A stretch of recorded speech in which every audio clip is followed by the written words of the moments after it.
I will only add, God bless you, Fitzwilliam Darcy.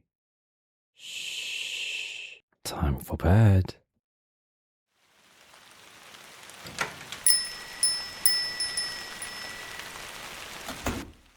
Hello.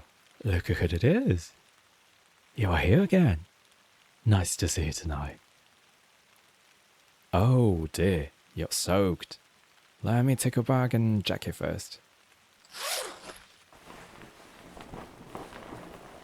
Here, a clean towel for you. Take your time to dry up. We are in no rush. Let me go get you a warm drink.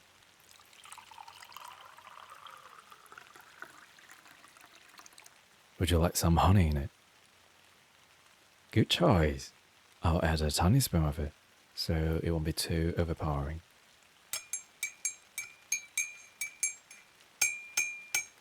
There you go. Sip slowly. Feeling better? Lovely. Do you want to tell me about your week? Did everything go smoothly? Well, I'm glad you came here tonight. I have just the right relaxation for you. Oh, someone is already at your spot. You like the couch, don't you? Like I said last time, I kept it and took it to the new bookstore for a reason. Looks like the rain is gonna last the whole night. If you like, you can stay here at the bookstore tonight. We are closed for today already, so no one will come and disturb you. You are perfectly safe here. Alright, here's a blanket for you to stay warm. What? What's the relaxation I prepared tonight? Well, do you remember we just started Pride and Prejudice last time? So, let's continue Pride and Prejudice by Jane Austen. A letter from Mr. Darcy to Elizabeth. It's gonna be a little longer than last time. Hope you can have a proper rest. And here we begin. Chapter 35. Elizabeth awoke the next morning to the same thoughts and meditations which had at length closed her eyes. She could not yet recover from the surprise of what had happened. It was impossible to think of anything else. And totally indisposed for employment, she resolved, soon after breakfast, to indulge herself in air and exercise. She was proceeding directly to her favourite walk, when the recollection of Mr. Darcy's sometimes coming there stopped her, and instead of entering the park, she turned up the lane which led further from the turnpike road. The park paling was still the boundary on one side, and she soon passed one of the gates into the ground. After walking 2 or 3 times along that part of the lane, she was tempted by the pleasantness of the morning to stop at the gates and look into the park. The 5 weeks which she had now passed in Kent had made a great difference in the country, and every day was adding to the verdure of the early trees. She was on the point of continuing her walk when she caught a glimpse of a gentleman within the sort of grove which edged the park. He was moving that way, and fearful of its being Mr. Darcy, she was directly retreating. But the person who advanced was now near enough to see her, and stepping forward with eagerness, pronounced her name. She had turned away, but on hearing herself called, though in a voice which proved to be Mr. Darcy, she moved again towards the gate. He had by the time reached it also, and holding out a letter, which she instinctively took, said with a look of haughty composure, "I've been walking in the grove some time in the hope of meeting you. Will you do me the honour of reading the letter?" And then, with a slight bow, turned again into the plantation, and was soon out of sight. With no expectation of pleasure, but with the strongest curiosity, Elizabeth opened the letter, and, to her still increasing wonder, perceived an envelope containing 2 sheets of letter paper, written quite thorough in a very close hand. The envelope itself was likewise full. Pursuing her way along the lane, she then began it.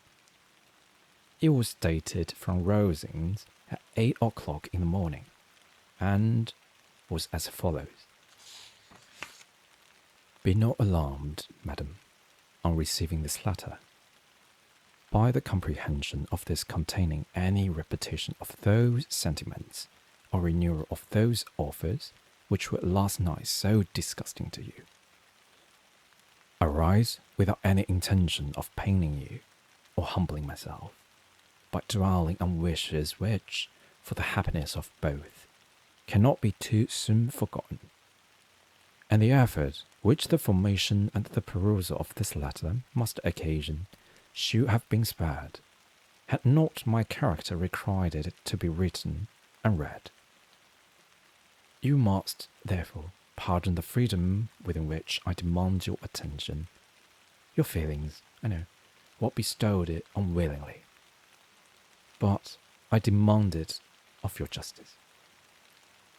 2 offences of a very different nature, and by no means of equal magnitude, you last night laid to my charge. The first mentioned was, that, regardless of the sentiments of either, I had detached Mr. Bingley from your sister, and the other, that I had, in defiance of various claims, in defiance of honour and humanity, ruined the immediate prosperity, and blasted the prospects of Mr. Wickham. Wilfully and wantonly to have thrown off the companion of my youth, the acknowledged favourite of my father, a young man who had scarcely any other dependence than on our patronage, and who had been brought up to expect its exertion, would be a depravity, to which the separation of 2 young persons whose affection could be the growth of only a few weeks could bear no comparison.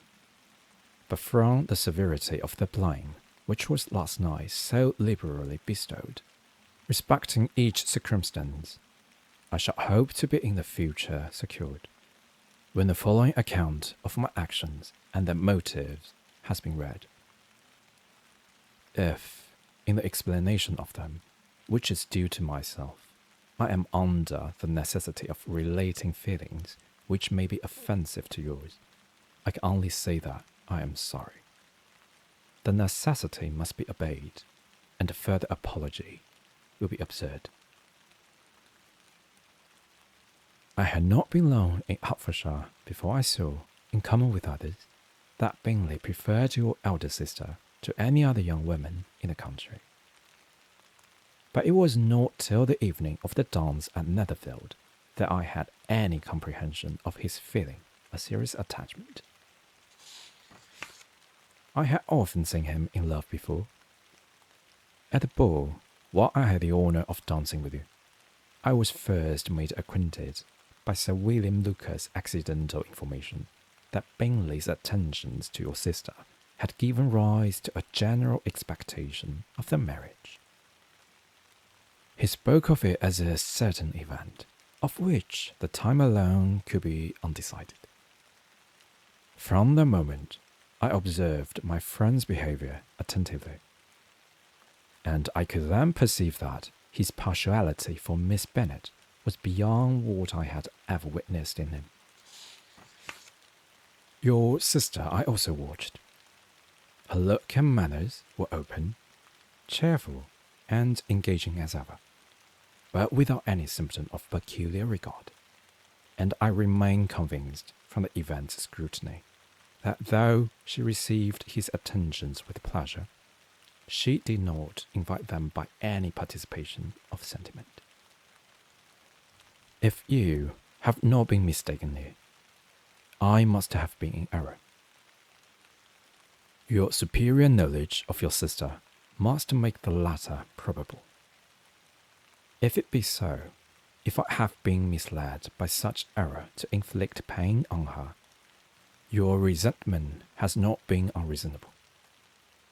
But I shall not scruple to assert that the serenity of your sister's countenance and air was such as might have given the most acute observer a conviction that, however amiable her temper, her heart was not likely to be easily touched.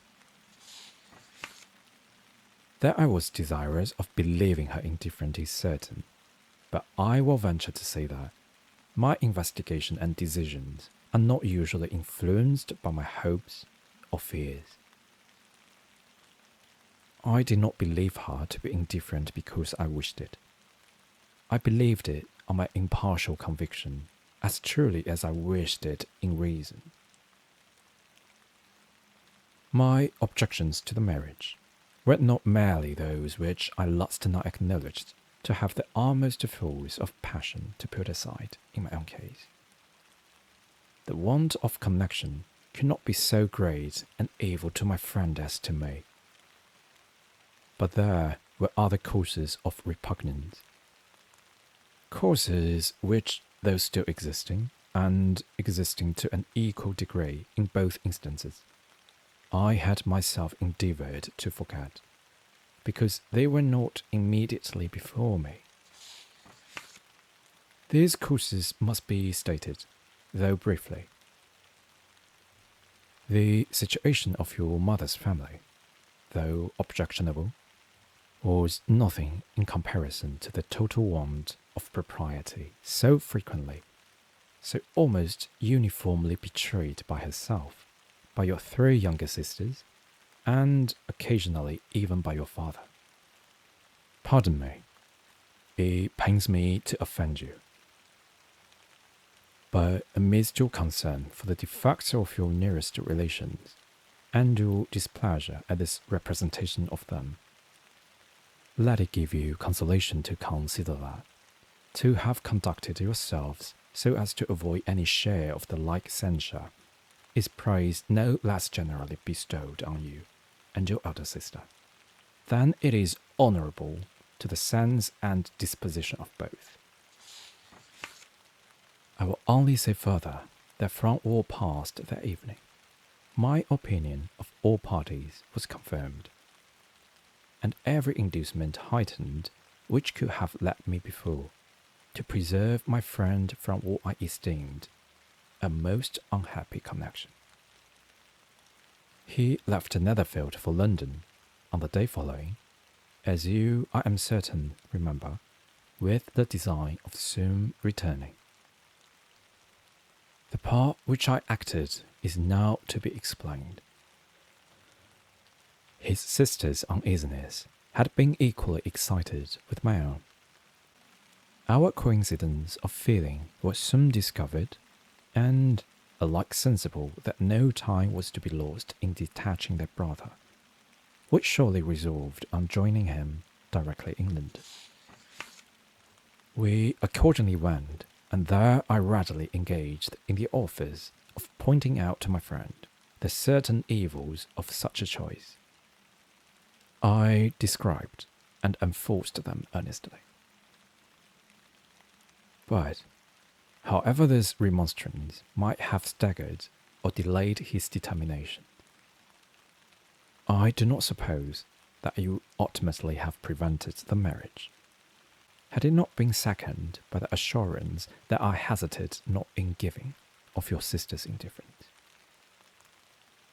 He had before believed her to return his affection with sincere, if not with equal regard. but Bingley has great natural modesty, with a stronger dependence on my judgment than on his own. To convince him, therefore, that he had deceived himself was not very difficult to point. To persuade him against returning into Hertfordshire, when that conviction had been given, was scarcely the work of a moment. I cannot blame myself for having done thus much. There is but one part of my conduct in the whole affair on which I do not reflect with satisfaction. It is that I condescended to adopt the measures of art so far as to conceal from him your sister's being in town. I knew it myself, as it was known to Miss Bingley. But her brother is even yet ignorant of it. That they might have met without ill consequence is perhaps probable. But his regard did not appear to me enough extinguished for him to see her without some danger. Perhaps this concealment, this disguise was beneath me. It is done, however, and it was done for the best.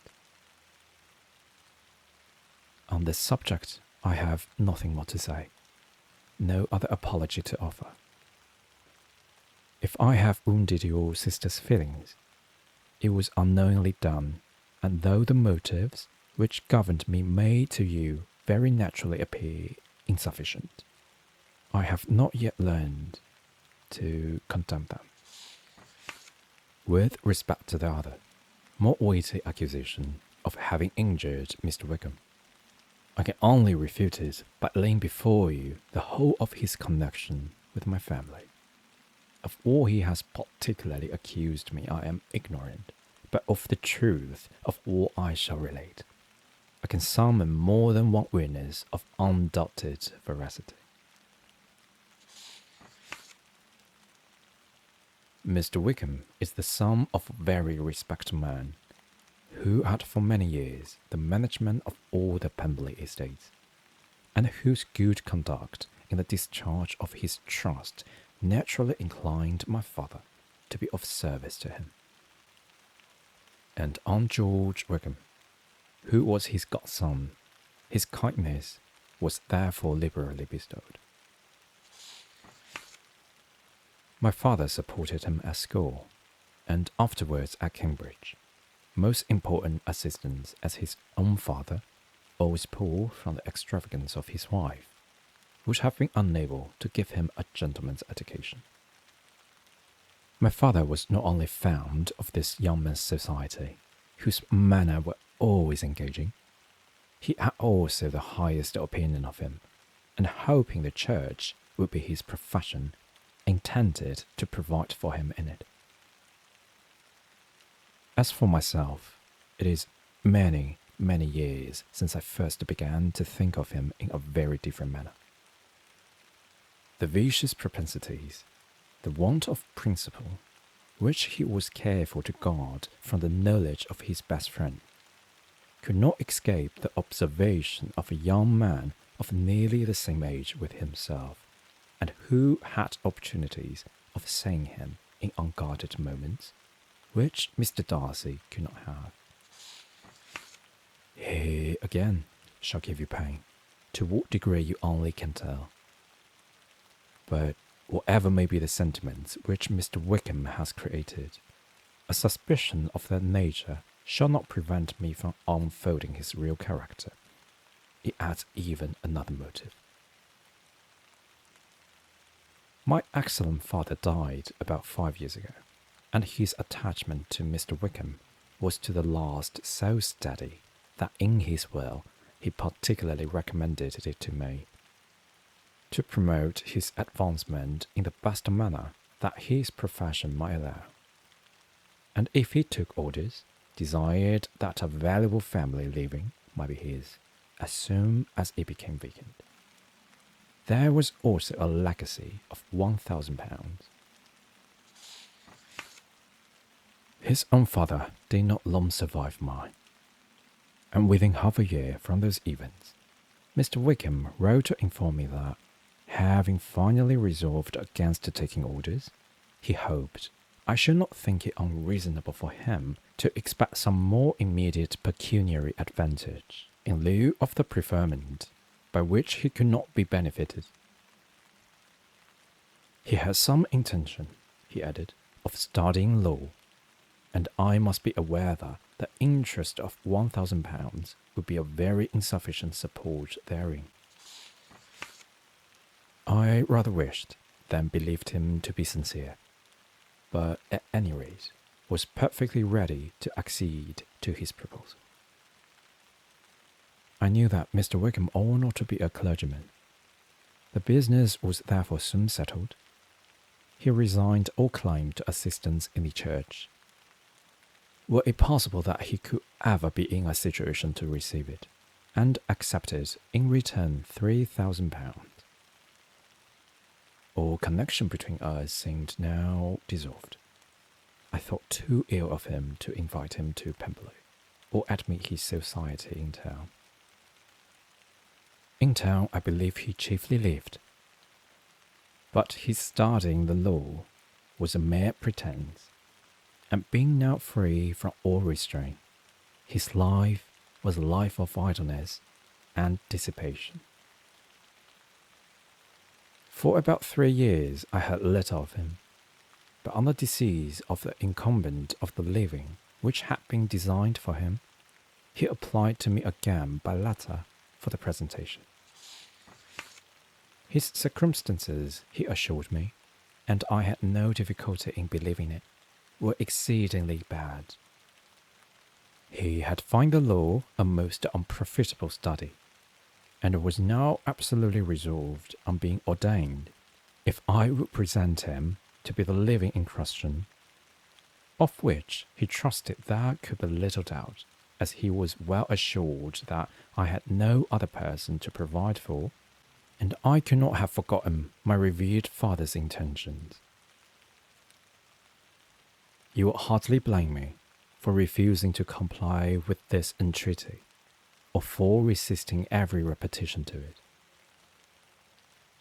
His resentment was in proportion to the distress of his circumstances, and he was doubtless as violent in his abuse of me to others as in his reproaches to myself.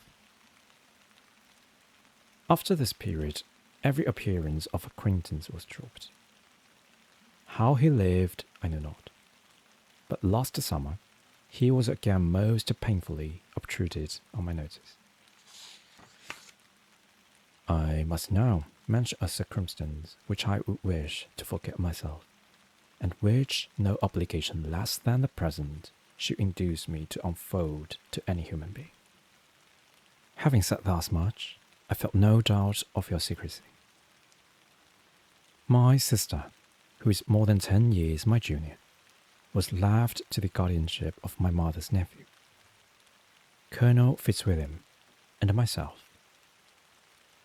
About a year ago, she was taken from school and an establishment formed for her in London, and last summer she went with the lady who presided over it to Ramsgate, and thither also went Mr. Wickham, undoubtedly by design, for there proved to have been a prior acquaintance between him and Mrs. Young, in whose character we were most unhappily deceived.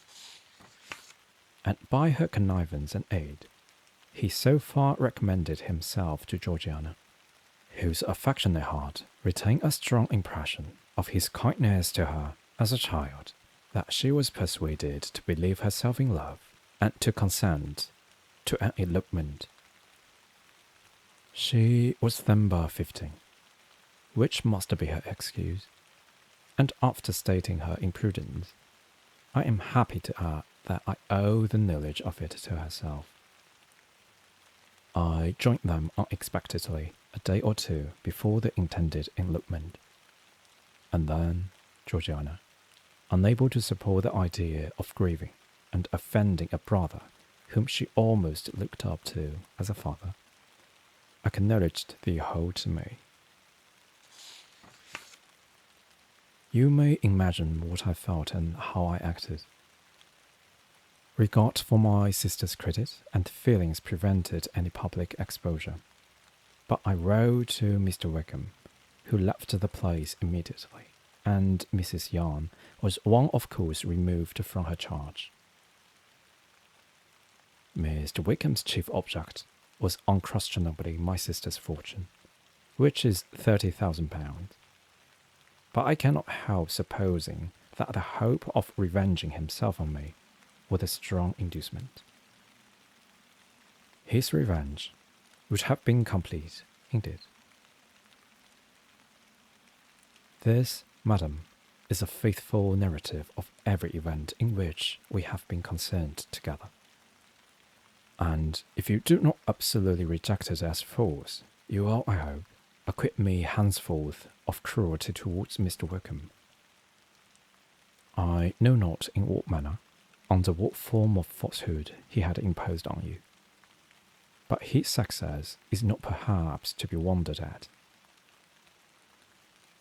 Ignorant as you previously were of everything concerning either, detection could not be in your power, and suspicion certainly not in your inclination. You may possibly wonder why all this was not told you last night, but I was not then master enough of myself to know all could and ought to be revealed. For the truth of everything here related, I can appeal more particularly to the testimony of Colonel Fitzwilliam, who, from our near relationship and constant intimacy, and still more as one of the executors of my father's will, has been unavoidably acquainted with every particular of these transactions. If your abhorrence of me should make my assertions valueless, you cannot be prevented by the same cause from confiding in my cousin, and there may be the possibility of consulting him. I shall endeavour to find some opportunity of putting this letter in your hands in the course of the morning. I will only add, God bless you. Fitzwilliam Darcy.